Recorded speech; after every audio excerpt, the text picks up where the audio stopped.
अस्सलाम वालेकुम। आज मैं आप लोगों के साथ खजूर और इमली की चटनी की रेसिपी शेयर करूंगी।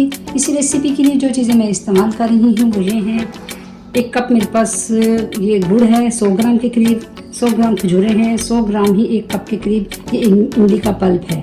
इसके अलावा 1 टेबल स्पून सौंफ है, हाफ टी स्पून के करीब ये ज़ीरा पाउडर है, हाफ टी स्पून काली मिर्चें हैं, हाफ टी स्पून अदरक का पाउडर है, हाफ टी स्पून सूखा धनिया का पाउडर है, थोड़ा सा हाफ टी स्पून से कम दालचीनी का पाउडर है और हाफ टी स्पून से थोड़ा सा ज़्यादा काला नमक है।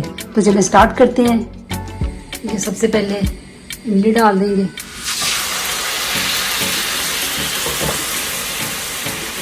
गुड़ चला गया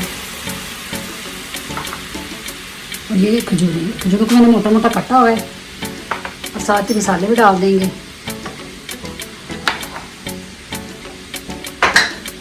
अच्छे से इनको मिक्स करके पकाएंगे।